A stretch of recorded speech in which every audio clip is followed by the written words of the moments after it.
नमस्कार दोस्तों, मैं विष्णु सिंह। आप देख रहे हैं खबर आसपास। इस समय हम पहुंचे हैं आरके पुरम सीट पे और ये मुनीर का गांव है। और हरियाणा और दिल्ली के चुनाव में आपको ये हुक्का देखना बहुत ही आम बात हो जाती है। सर्दी के दिन चल रहे हैं और इन दिनों में गांव के बुजुर्ग बैठ के गांव की चौपालों में, पंचायतों में बैठ के सरकार का फैसला करते हैं।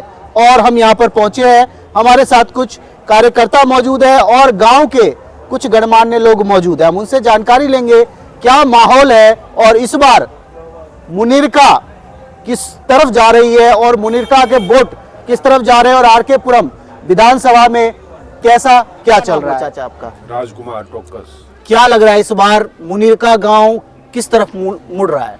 मुनीरका गांव भारतीय जनता पार्टी की तरफ मुड़ रहा है। मुद्दे क्या क्या है यहाँ के, क्या क्या समस्याएं है? समस्या एक तो सीवर ओवरफ्लो रहता है और गलियां टूटी हुई है, कहीं कहीं पानी की समस्या है और गांव में 90% ज़्यादातर जो बिजली की लाइटें वे जली रहती है उनको बुझाने वाला कोई नहीं है, टाइम पे ऑन ऑफ करे जो। अच्छा, 10 साल से परमिला टोकस यहाँ की विधायक है, तो सुधार हुआ है? कुछ रवैया उनका सुधरा है? नहीं, कुछ भी नहीं सुधरे। कुछ भी नहीं सुधरा है। अच्छा, गांव से विशेष टोकस भी खड़े हैं, उनका क्या रुझान है? उनका कोई रुझान नहीं। कोई रुझान नहीं उनका। क्या नाम है जी अपना? मुनीरका की गांव की जो मुख्य समस्याएं है सीवर और जल और भी बहुत सारी समस्याएं हैं। सीवर, सफाई और जो पानी वानी की जो समस्या है काफ़ी समस्या है। साफ सफाई का बिल्कुल कोई नहीं है। अच्छा, जगह जगह कूड़े के ढेर या सीवर का जो गंदा कचरा निकलता है उसको डाल के उठाने वाला कोई नहीं है। अच्छा, परमिला टोकस 10 साल से यहाँ की विधायक है, आखिर लोग उनसे अचानक नाराज कैसे हो गए? नहीं, इतने नाराज तो देखो, ये 10 साल का वो देख लिया है लोगों ने उनका, और 5-10 साल के अंदर हर 10 साल में लोग चेंजिंग वैसे भी ऑटोमेटिक कहीं होना चाहिए, बदलाव होना चाहिए। बिल्कुल, थोड़ा सा ये भी चल रहा है कि भाई 10 साल हो गया उनको।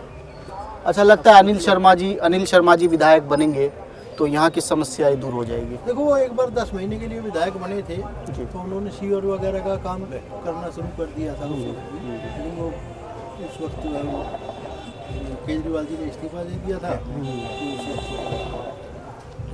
प्रजापति जी, क्या कहोगे, मुनीर का गांव इस बार कहाँ जा रही है? देख रहे हैं हम चौपाल में बैठे हैं और ये ऐसी चौपाले, ऐसे हुक्का जगह जगह लग रहे हैं, सब जगह चर्चा हो रही है कि इस बार दिल्ली बदलाव चाहता है। क्या लगता है कि आरके पुरम में बदलाव होगा?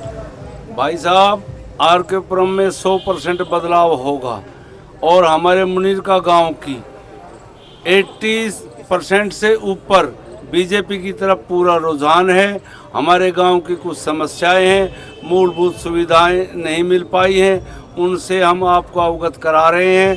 क्योंकि हमारा एक तो जैसे कि भाई साहब ने बताया कि हमारा सबसे बड़ा तो सीवर का, फिर हमारा रोड का, और कुछ एरिए ऐसे ऊंचे नीचे पर गांव हैं, पानी की समस्याएं बहुत विकट है। और फिर सबसे ज़्यादा गंदगी के जो ढेर लगे हुए हैं चारों तरफ, सफाई वाले कभी आते हैं कभी नहीं आते हैं, बहुत ही ज़्यादा। और हमारे यहाँ अनिल जी 1 नंबर के प्रत्याशी हैं भी भारतीय जनता पार्टी के। इन्होंने अपने 10 महीने के कार्यकाल में हमारे को ये दिखा दिया था कि भाई काम करने वाला कौन है कौन नहीं है। और गांव के 36 बिरादरियाँ जितने भी हमारे यहाँ निवास करती हैं, सबके घर के अंदर किसी के अंदर दुख है तो उसके अंदर शामिल होते हैं, किसी के अंदर खुशी है तो उसके अंदर शामिल होते हैं। और हमारे बिल्कुल भी जो राष्ट्रीय हित की बातें हैं उनके ऊपर भी एक बहुत ही बड़ा इनका रुझान है। हमारे क्षेत्र का रुझान तो है काम करने का, लेकिन देश हित की जो पार्टियों ने जो समीकरण बनाया वो 1 नंबर का, इसलिए हम अनिल शर्मा जी को पसंद करते हैं। पिछले 10 साल से हमारी यहाँ आप पार्टी की विधायिका हमारे गांव की भी है, लेकिन जो हमें उम्मीदें थी वो उन उम्मीदों पर खरी नहीं उतरी, इसलिए हम यहाँ 100% बदलाव चाहते हैं। अच्छा, बिजली फ्री मिल रही है, पानी फ्री मिल रहा है, बस में महिलाएं जो है मुफ्त में जा रही है, क्या लग रहा है? मैं बताता हूँ बिजली फ्री का। अभी 200 यूनिट हैं, 190 अगर यूनिट आ गई है तो वो तो फ्री हो गया। 201 यूनिट आ गई तो हमें 201 का बिल देना पड़ता है। उस विषय में भारतीय जनता पार्टी ने इसमें सुधार करने के लिए सुझाव दिए हैं और उन सुझावों से हम सहमत हैं। ठीक है जी।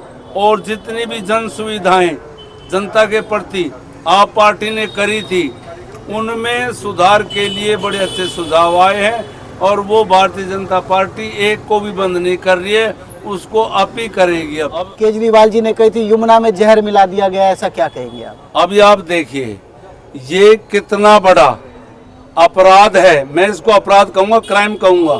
ठीक है ना जी। यमुना कोई छोटी नदी नहीं है। यमुना हरियाणा से क्रॉस होकर के दिल्ली में प्रवेश कर रही है, जिसका पानी हमें पीने के लिए मिलता है। क्या हरियाणा गवर्नमेंट, हरियाणा के सीएम मिस्टर सैनी साहब जहर मिला सकते हैं? ये जहर कितना बड़ा शब्द है, आप इसकी परिभाषा करिए, इसका विश्लेषण करिए, ये हमारे को कहाँ लेके जा रहा है। क्या वो हरियाणा गवर्नमेंट के इंसान नहीं है, सीएम नहीं है कि हमारी दिल्ली को जहर मिला करके पानी मारेंगे? और मैं तो ये कहता हूँ कि ये आप पार्टी बताए, केजरीवाल जी बार-बार एक सेकंड, केजरीवाल जी खुद बताएं जमुना के किस पॉइंट पर जहर डाला, कितनी क्वांटिटी में डाला, आप ये सिद्ध करो ना। आप ऐसे ही किसी पर वो कर दिया। अच्छा, बार बार कहा जाता है केजरीवाल को कि यमुना में स्नान करो, यमुना में नहा लो, यमुना में नहा लो। हाँ, हो सकता है नहाने से बचने के लिए एक साजिश रच ली हो। नहीं, ये बिल्कुल ठीक तो कहा है।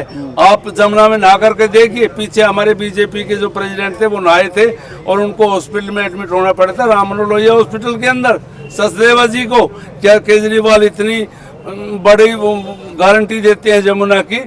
10 साल हो गए, जमुना के अंदर कितना प्रदूषित पानी है। आप उसके किनारे से भी निकलेंगे ना तो आपको इतना स्मेल आएगा, हम क्या कहेंगे। जमुना हमारी माता है, गंगा हमारी माता, हम उनको पूजते हैं और उनका ये हाल है। क्या वो इस 10 साल के पीरियड के अंदर अब कह रहे हैं कि भाई अब आएंगे तो मैं इस पर सुधार करूंगा? 10 साल में आपने सुधार नहीं किया तो अब क्या करें? हम क्या उम्मीद रख सकते हैं इस पार्टी से? क्या लगता है चाचा, किसकी सरकार इस बार बन रही है? भारतीय जनता पार्टी की सरकार बन रही है इस बार। कितनी सीटें लगभग अंदाजा लगा सकते हैं आप? कम से कम 45 सीट। 45 सीटें आ रही है। क्या 45 सीटें आ रही है? बिल्कुल बिल्कुल, ये निस्वार्थ बिल्कुल 45 सीटें आराम से आ रही हैं, ज़्यादा भी आ सकती हैं, इससे कम नहीं होगी, इससे कम नहीं आ सकती। और इनका मैं एक बात और बताना चाहता हूँ। प्रमिला जी की इनकी जो माइनस पॉइंट है सबसे बड़ा ये है कि किसी से अच्छा व्यवहार नहीं करते हैं। अच्छा जी। सबसे बड़ी बात है, किसी का काम नहीं करते हैं। ठीक है, कोई भी चला जाओ सबको अपमानित करते हैं। इनका सबसे बड़ा यही है, काम तो करना दूर की बात गया, उसका किसी का कोई इनके ऑफिस में जाता है उसका सम्मान नहीं होता है। काम तो होना बहुत दूर की बात है। सबसे बड़ी बात, सारे सीवर भरे पड़े हैं, बुरा हाल है। कोई कनेक्शन लेता है पानी का, उसको कनेक्शन के लिए भी 10 बार चक्कर काटने पड़ते हैं, उनके दिल्ली बोर्ड के चक्कर कटवाते हैं। विधायक होने के बाद, गाँव का विधायक होने के बाद कितने शर्म की बात है, कितने दुख की बात है कि आप मतलब लोगों को चक्कर कटवा रहे हैं मात्र एक पीने के पानी के कनेक्शन के लिए। तो कितने दुख की बात है, बहुत ही दुख की बात है। तो देख सकते हैं ये मुनीर का गांव है और ये मुनीर का गांव के निवासी है, बुजुर्ग है और इन्होंने बताया कि यहाँ पर दिक्कतों का भंडार है, फिर वो चाहे सीवर हो, नाले हो या अन्य समस्याएं हो, जिसको लेकर इस बार मुनीर का गांव और आरके पुरम की जनता बदलाव चाहती है बीजेपी सरकार आए और यहाँ पर काम किए जाए। इसको लेकर हम अलग अलग विधानसभा क्षेत्र में पहुंच रहे हैं। आज पहुंचे थे आरके पुरम की मुनीर का गांव में। उम्मीद करते हैं इस तरह के वीडियो को आप लाइक करेंगे, शेयर करेंगे, कमेंट करेंगे और यदि आप भी दिल्ली के वोटर हैं तो एक बार सोच समझ के वोट दीजिए और अपनी भागीदारी निभाए। धन्यवाद। जय हिंद, जय भारत।